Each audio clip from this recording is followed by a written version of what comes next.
বাসর রাতে সহবাস করা বাধ্যতামূলক কি?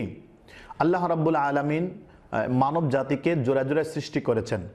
যেমন কোরআনুল কারীমের মধ্যে আছে ওয়া খালাকনাকুম আজওয়াজা, অর্থাৎ আমি তোমাদেরকে জোড়ায় জোড়ায় সৃষ্টি করেছি।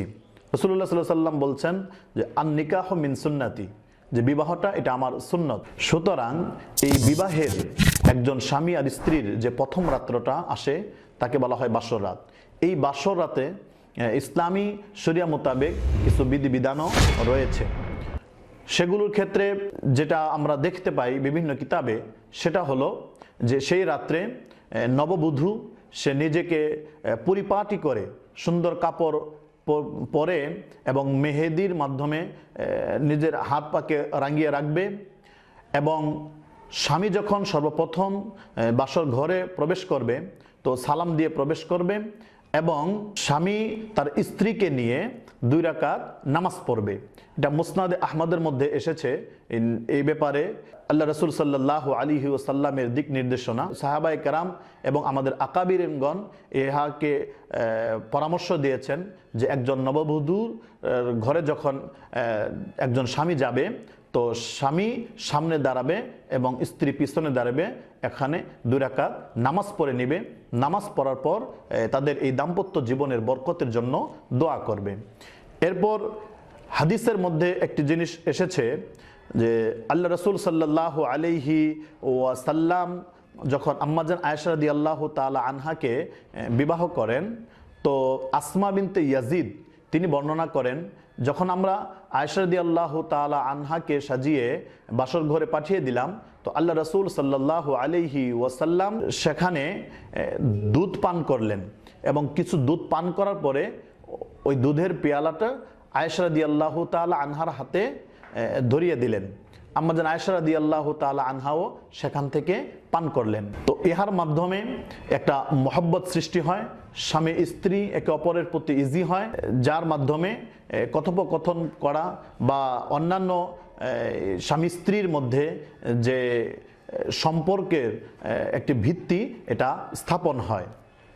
আরেকটি বিষয় রয়েছে যেটা হাদিসের গ্রন্থে এসেছে, স্বামী যখন স্ত্রীকে প্রথম দেখবে তো দেখার পরে স্ত্রীর কপালের উপর মাথায় হাত রেখে একটি দোয়া পড়বে।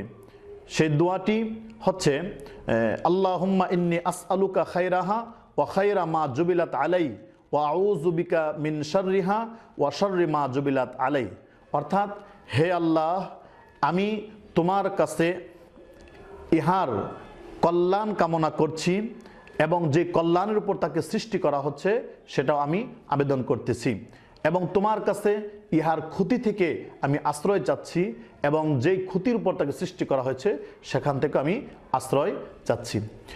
তো এই ক্ষেত্রে আমরা কয়েকটি জিনিস লক্ষ্য রাখতে পারি, সেটা হচ্ছে যে নামাজের যে কথাটা একটু আগে বলা হলো সেটা আমাদের সমাজের মধ্যে সকল মানুষের উপস্থিতিতে এই নামাজটা পড়ানো হয়। এটা কিন্তু ঠিক নয়, এটা ইসলামী শরিয়ার বিধানও নয়। নামাজ একান্তভাবে ঘরের ভিতরে স্বামী আর স্ত্রী পড়বে, এটা অন্য মানুষ এখানে থাকতে পারবে না। তারপর যে দুধ পান করানোর বিষয়টা, এটাও আমাদের দেশে দেখা যায় যে মাহরাম এবং গায়রে মাহরাম, অর্থাৎ যাদের সামনে যাওয়া জায়েজ বা যাদের সামনে যাওয়া জায়েজ নাই, তারা সম্মিলিতভাবে এসে এটা নববধূ এবং স্বামীকে এই দুধ পান করিয়ে থাকে।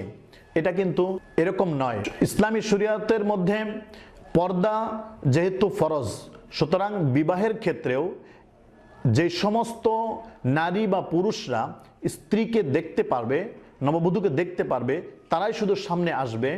আর যারা দেখতে পারবে না অর্থাৎ গায়রে মাহরাম, তারা কোনো ক্রমেই বিবাহের অনুষ্ঠানের মধ্যেও যেন পর্দার কোনো খেলাফ না হয় এদিকে লক্ষ্য রাখতে হবে।